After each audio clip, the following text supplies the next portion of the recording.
By the time the catfishing situation happened, mine and Kody's relationship was really almost non-existent. I remember after the legal divorce thinking, oh, he's nice. Okay, this was the thing that I needed to do. Why everything you thought about Kody Brown's family is completely wrong, and how one wife finally broke the silence.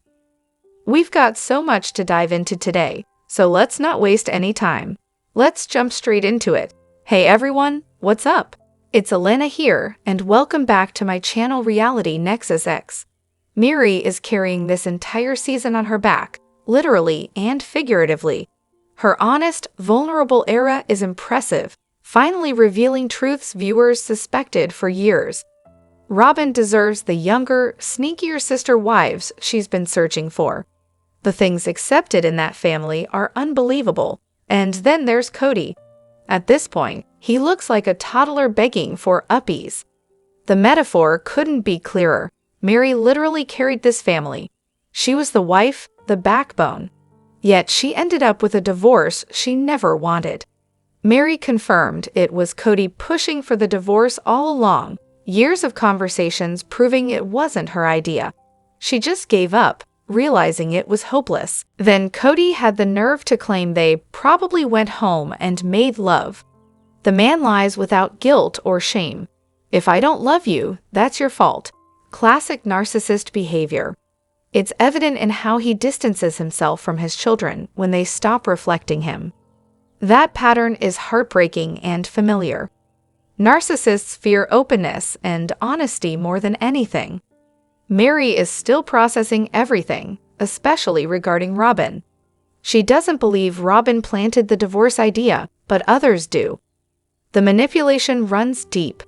Kody's disrespect runs so deep he'd never admit the truth about his sex life with Robyn, but casually lies about intimacy with Meri. This violates an unspoken agreement about privacy and shows the hypocrisy in his behavior. Robyn would explode if Kody looked for a younger wife, but he might try anyway, for the sake of the show's income and his ego. Progressive younger women wouldn't fall for it, though. Robyn claimed she never heard of a man divorcing one wife to marry another for adoption reasons. Yet Kody's own father did just that. The attempt to rewrite history is transparent. Meri was manipulated by Kody and Robyn. They knew what they were doing. She's finally telling her story, and it's validating everything suspected about their family dynamics. Meri looks healthier and happier than ever, which often happens when someone escapes narcissistic abuse. She's no longer playing the role assigned to her. Looking back, she sees how she was used and discarded. The catfishing scandal, her efforts to connect with the kids, all ignored. Claims that the children were close to her are false. Kody underestimated Meri's strength in silence, just as he underestimated others before. His real loss was his bruised ego, not relationships. The constant parties and manufactured drama mask a lack of real substance. But if the women continue exposing the truth, there's hope for a more authentic story. Meri is finally speaking her truth, and it's about time. They say sister wives support each other, but what if that's just a myth? The real story behind why one wife keeps her children completely separate from the rest. When Christine asked Robyn why she didn't want her to help watch her kids, especially since sister wives are supposed to support each other, Robyn responded defensively. Kody looked down but wasn't asked by Christine. This issue was never fully addressed again. Kody often tells Christine, Janelle, and Meri how poorly they treat Robyn, but he doesn't hold Robyn accountable in the same way. The family dynamic is supposed to be about working as a unit and raising the children together, yet Robyn's distancing her kids from the others contradicts this ideal. Robyn has said her kids were never fully accepted or integrated by the other family members. However, if she chooses to keep them separate, that limits opportunities for bonding and integration. Robyn has explained that the other kids were rough, which may be true given the large number of children. Her parenting style appears to be more protective and cautious compared to the others. This difference in parenting styles should ideally have been discussed before Robyn joined the family. At times, Robyn's protective nature seems to lead her to isolate her children from the others, which contradicts the goal of the sister wives raising their kids as one family. Christine seemed upset about not being asked to help, especially since her kids are close in age to Robyn's younger children, and they could have played together. In the past, Christine has enjoyed helping with the children, and she was raised in a culture where sister wives support each other. Robyn has had outside help, like a nanny or family members, to assist with childcare rather than relying on the other wives. There appears to be unspoken tension around this issue, and it may have been agreed off camera not to discuss it further. Kody has been seen protecting Robyn and often placing the burden of finding favor on the wives rather than working equally on his relationships with them. Robyn and Kody both share responsibility for the family dynamics, but many feel Kody's favoritism and behavior have exacerbated tensions among the wives. Robyn's children have not shown the same independence or life transitions as the other wives' children, who have moved out, gone to college, or joined the military. Christine's mother moved in to help with childcare because Robyn did not want her kids watched by the other wives, which highlights the distance Robyn maintains from the family unit. Robyn's distancing and use of outside help contradicts the family's stated ideals of communal parenting and support. The differences in parenting styles among the wives, ranging from more free-spirited to more protective, have made it difficult to blend the families smoothly. Kody's decisions to bring together women with such differing parenting styles and personalities without addressing these differences contributed to ongoing family strife. Robyn's protective stance towards her children and reluctance to integrate them fully with the other children contributed to the feeling of separation. Overall, the family struggles with balancing individual parenting styles, boundaries, and expectations within a complex polygamous family structure. Are you tired of seeing families torn apart by secrecy and control? Here's the real reason some kids never show up at family events. The Case of the Invisible Children, a Kody and Robyn production. Has anyone else noticed Robyn's kids are missing from every family event? Gwen's party, Mykelti, and Tummy's visit. No sign of them anywhere. It's almost as if Kody and Robyn don't want their kids to feel part of the family. If they brought the kids around, the OGs might actually treat them kindly. And we can't have that, because then the kids might realize they've been fed lies about how hated they are. Nope, Kody and Robyn have to keep that narrative going at all costs. Remember when Aspen skipped Thanksgiving? Robyn acted like Aspen just didn't care about the family, ignoring the real issue. Aspen couldn't follow Kody's ever-changing rules. But Robyn won't tell her kids the truth. What could she possibly be saying off camera? There was a scene where Robyn's older daughters gave interviews, and it was like hearing Robyn's voice coming out of a teenager's mouth. The older one seemed more aware, but definitely didn't want to upset Mom. They haven't had many private one-on-one moments this season either. And then there's Aurora. She talked about how Gabe used to hug her on campus and seemed genuinely happy, but her sister Brianna's wide-eyed reaction said, "You're in trouble." Aurora seemed to realize that sharing this might anger their mom. You could almost see her gears turning. Notice how rarely we see inside Robyn's home or her kids interacting with the family? She's kept the cameras and her kids at arm's length, making little effort to integrate them with the others. Instead, she's convinced her children that their step-siblings don't want anything to do with them, which is deeply harmful. Aspen and Mitch were busy with real jobs during family events, not avoiding involvement. If Robyn really wanted to connect, she could have invited the family over, brought her kids, or stopped expecting financial support while playing the victim. Control is everything here. If Robyn and Kody let their kids spend real time with their siblings, the kids would discover no one actually hates them. But keeping them apart preserves the story that no one wants them. Her older kids are adults with phones and cars. They could choose to attend family gatherings. So why don't they? Emotional enmeshment, financial dependence, and fear of losing support keep them tethered. And little Eri, imagine her showing up and blurting out, "But Mom said you hate me." That would ruin the carefully controlled narrative. Robyn never wanted her family integrated. She wanted isolation. She chose to keep her kids separate to maintain her victim story and control the narrative.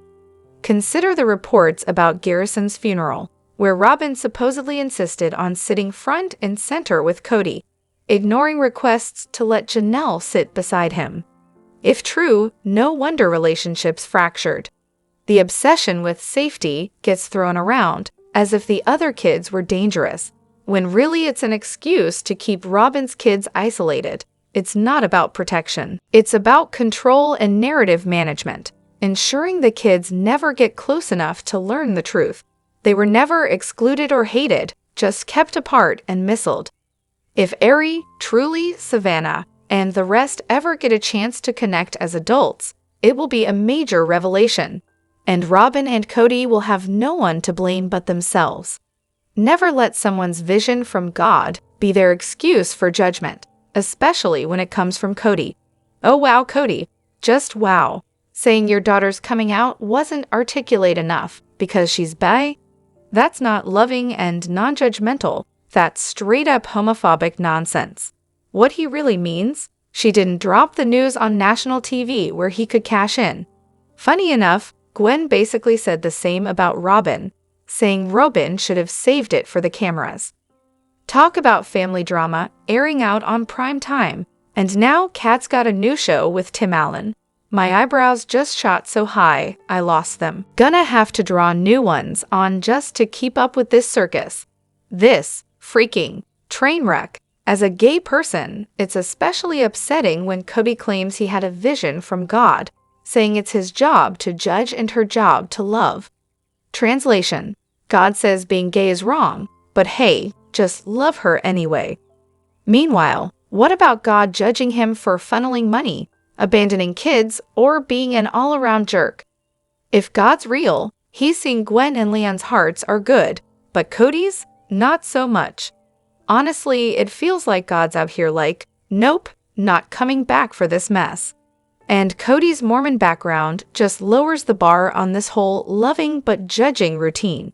Makes total sense why Robyn keeps the kids distant. They're raised to think sin is contagious.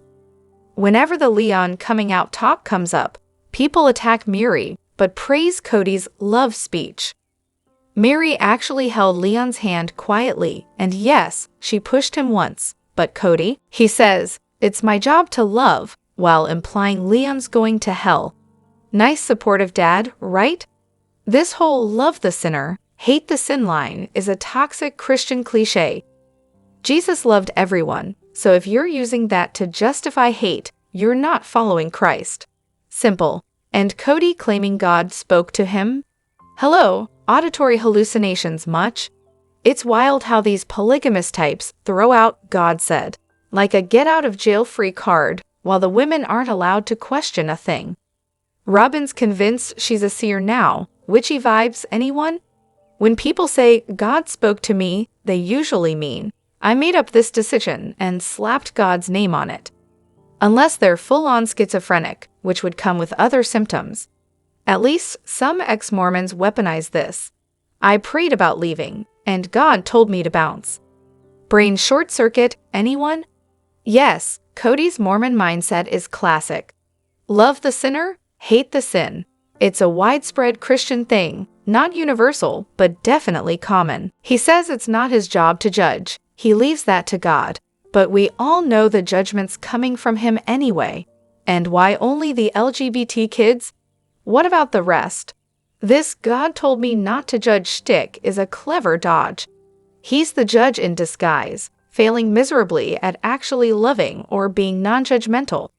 And about Gwen's "not articulate enough" comment, seriously. Did he even know what articulate means? Sounds like code for "I wish she hadn't come out so loud, because then I wouldn't have to deal with it."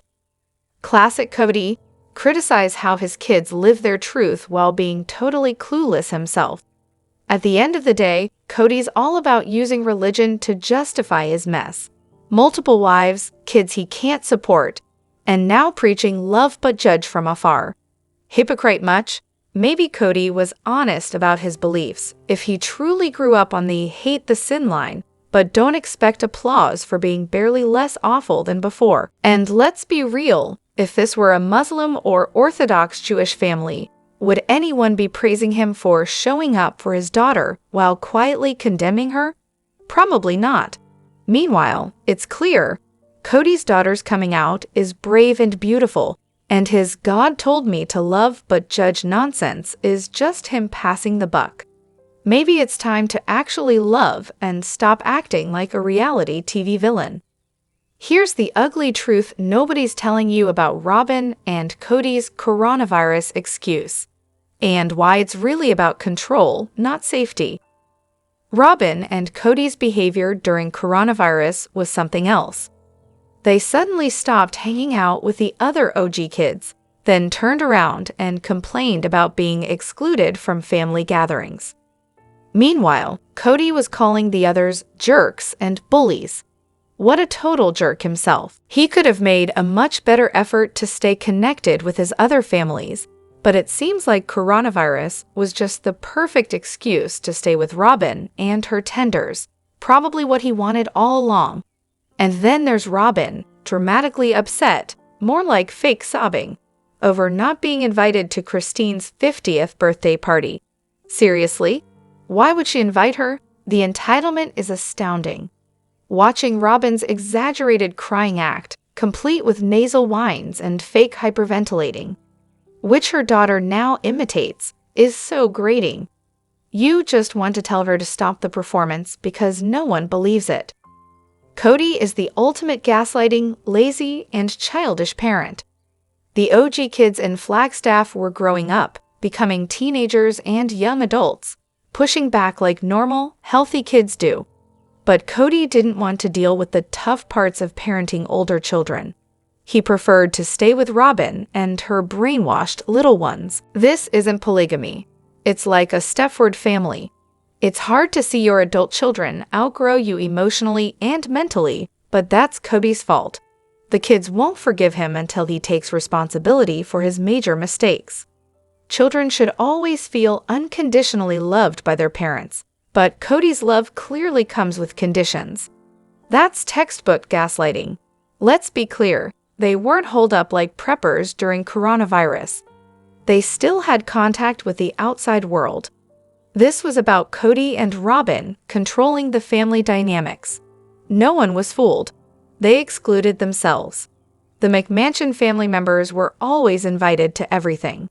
The decision not to attend events was theirs alone. Even back in Vegas, they were always informed about family events. If Robyn couldn't be in charge, she'd come up with excuses, usually one of the tenders being sick, which conveniently meant none of them attended. The only real exclusion happened after the split, and it only became an issue because they lost the option to decline invites quietly. The distance was already there before coronavirus. Remember Janelle's comment about Kody being too tired, and her telling him he could rest at her place. The separation started long before the pandemic. Let me know what you think in the comments. Don't forget to hit that like button and subscribe to my channel. I'll see you in the next video. Take care and much love to you all.